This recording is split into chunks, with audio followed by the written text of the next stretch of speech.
ನಮಸ್ಕಾರ, welcome to YoYo TV Kannada. ಉತ್ತರ ಪ್ರದೇಶದ ಪ್ರಯಾಗ್ರಾಜ್ನಲ್ಲಿ ನಡೆಯುವ ಮಹಾಕುಂಭಮೇಳವು ತುಂಬಾ ವೈಶಿಷ್ಟ್ಯತೆಯನ್ನ ಪಡೆದುಕೊಂಡಿದೆ.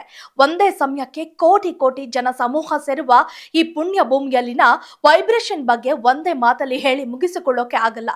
ಪ್ರತಿ ಬಾರಿಯೂ ಸುಮಾರು 45 ಕೋಟಿಗೂ ಅಧಿಕ ಮಂದಿ ಈ ಕ್ಷೇತ್ರಕ್ಕೆ ಬಂದು ಪುಣ್ಯ ಸ್ನಾನ ಮಾಡ್ತಾರೆ ಎಂದ್ರೆ ಇಲ್ಲಿಯ ಪವಾಡ ಸಾಮಾನ್ಯವಾಗಿಲ್ಲ. ಮಹಾಕುಂಭಮೇಳಕ್ಕೆ ದೇಶವೇ ಬರದಿಂದ ಸಂಭ್ರಮದಿಂದ ಸಜ್ಜಾಗುತ್ತಿದೆ.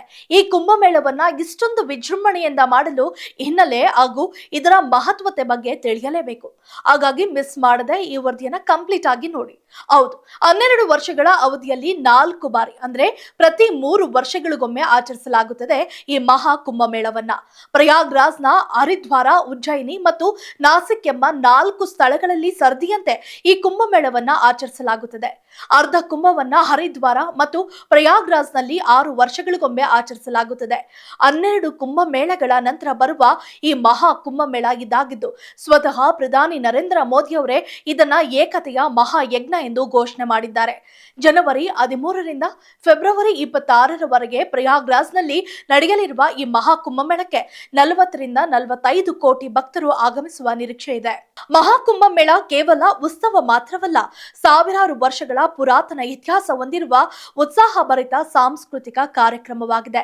ಈ ಉತ್ಸವವು ಪ್ರಾಚೀನ ಹಿಂದೂ ಪುರಾಣ, ಖಗೋಳಶಾಸ್ತ್ರ ಮತ್ತು ಭಾರತದ ಶ್ರೀಮಂತ ಧಾರ್ಮಿಕ ಪರಂಪರೆಯ ಸಾಕ್ಷಿಯಾಗಿದೆ.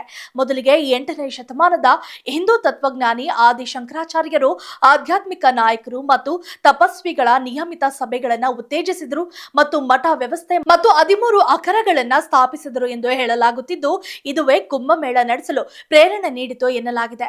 ಬಳಿಕ ಇದನ್ನೇ ಈ ಕುಂಭಮೇಳವನ್ನ 12 ವರ್ಷಗಳ ಅವಧಿಯಲ್ಲಿ ವಿಂಗಡಿಸಲಾಗಿದೆ. ಹಾಗಾಗಿ ಸಮುದ್ರ ಮಂಥನದ ಸಮಯದಲ್ಲಿ ದೇವತೆಗಳು ಮತ್ತು ರಾಕ್ಷಸರು ಅಮೃತ ಪಾತ್ರೆಗಾಗಿ ಕಾದಾಡುತ್ತಿದ್ದಾಗ ಇಂದ್ರನ ಮಗ ಜಯಂತನು ಅಮೃತ ಪಾತ್ರೆಯೊಂದಿಗೆ ಓಡಿ ಹೋಗ್ತಾನೆ. ಕಲಶವನ್ನ ತೆಗೆದುಕೊಳ್ಳಲು ರಾಕ್ಷಸರು ಅವರ ಹಿಂದೆ ಓಡಿ ಹೋಗ್ತಾರೆ. ಈ ಸಮಯದಲ್ಲಿ ರಾಕ್ಷಸರು ಮತ್ತು ದೇವತೆಗಳ ನಡುವೆ ಯುದ್ಧ ನಡೆಯುತ್ತೆ. ಜಯಂತನು ಅಮೃತ ಕಲಶದೊಂದಿಗೆ ಓಡಿ ಹೋಗುತ್ತಿದ್ದಾಗ ಅಮೃತ ಕಲಶದ ಕೆಲವು ಹನಿಗಳು ಇಂದು ಮಹಾಕುಂಭ ಆಯೋಜಿಸಿರುವ ಈ 4 ಸ್ಥಳಗಳ ಮೇಲೆ ಬಿದ್ದವು. ಅಂದಿನಿಂದ ಕುಂಭಮೇಳವನ್ನ ಪ್ರಯಾಗ್ರಾಜ್ನಲ್ಲಿ, ಉಜ್ಜಯಿನಿ, ನಾಸಿಕ್, ಹರಿದ್ವಾರದಲ್ಲಿ ಆಯೋಜಿಸಲಾಗುತ್ತಿದೆ ಎಂಬ ನಂಬಿಕೆ ಇದೆ. ಹಾಗಾಗಿ ಇಲ್ಲಿ ಸ್ನಾನ ಮಾಡುವ ಭಕ್ತರಿಗೆ ಆಶೀರ್ವಾದದ ಜೊತೆಗೆ ಮುಕ್ತಿ ಸಿಗುತ್ತದೆ ಎಂಬ ನಂಬಿಕೆ ಕೂಡ ಇದೆ. ಬಳಿಕ ಮೊದಲ ಕುಂಭಮೇಳವನ್ನ ಭಾರತೀಯ ಅಧಿಕಾರಿಗಳು ಜನವರಿ 1954ರಲ್ಲಿ ಆಯೋಜನೆ ಮಾಡಿದ್ರು. 1966ರಲ್ಲಿ 5ನೇ ಪ್ರಮುಖ ಸ್ನಾನ ದಿನವಾದ ಮಾಘ ಪೂರ್ಣಿಮೆಯಂದು 7 ಲಕ್ಷಕ್ಕೂ ಹೆಚ್ಚು ಭಕ್ತರು ಪವಿತ್ರ ಸ್ನಾನ ಮಾಡಿದ್ರು. ನಂತರ 1975ರಿಂದ ದೇಶಾದ್ಯಂತ ತುರ್ತು ಪರಿಸ್ಥಿತಿ ಹೇರಲಾಗಿದ್ರು. 1977ರಲ್ಲಿ 12 ಕುಂಭಮೇಳಗಳು ಪೂರ್ಣಗೊಂಡವು ಮತ್ತು 2 ಹೊಳೆಗಳಲ್ಲಿ ಗಂಗಾ ಹರಿವು 2 ಸಂಗಮಗಳನ್ನ ಸೃಷ್ಟಿಸಿತು. 2013ರಲ್ಲಿ ಅತಿ ದೊಡ್ಡ ಸ್ನಾನದ ದಿನವಾದ ಮೌನಿ ಅಮಾವಾಸ್ಯೆಯಂದು 3 ಕೋಟಿ ಯಾತ್ರಿಕರು ಸಂಗಮ ತಲುಪಿ ದಾಖಲೆಯನ್ನ ಸೃಷ್ಟಿ ಮಾಡಿದ್ರು. ಒಟ್ಟಾರೆ ಈ ನಿಟ್ಟಿನಲ್ಲಿ ಪ್ರತಿ 12 ವರ್ಷಗಳಿಗೊಮ್ಮೆ ನಡೆಯುವ ಈ ಮಹಾ ಕುಂಭಮೇಳದಲ್ಲಿ ಲಕ್ಷಾಂತರ ಸಂಖ್ಯೆಯಲ್ಲಿ ಜನರು ಭಾಗವಹಿಸುತ್ತಾರೆ. ಈ ವರ್ಷವೂ ಉತ್ತರ ಪ್ರದೇಶದ ಪ್ರಯಾಗ್ರಾಜ್ನಲ್ಲಿ ಮಹಾ ಕುಂಭಮೇಳವನ್ನ ಆಯೋಜಿಸಲಾಗಿದೆ. ಜನವರಿ 13ರಿಂದ ಪ್ರಾರಂಭವಾಗಿದ್ದು ಮುಂದಿನ 45 ದಿನಗಳ ಕಾಲ ಅದ್ದೂರಿಯಾಗಿ ಇದು ನಡೆಯಲಿದೆ. ಈ ಮಹಾ ಕುಂಭವು ಪುಷ್ಯ ಮಾಸದ ಹುಣ್ಣಿಮೆಯ ದಿನದಂದು ಪ್ರಾರಂಭವಾಗಿ ಮಹಾಶಿವರಾತ್ರಿ ಅಂದ್ರೆ ಫೆಬ್ರವರಿ 26ರಂದು ಕೊನೆಗೊಳ್ಳುತ್ತದೆ.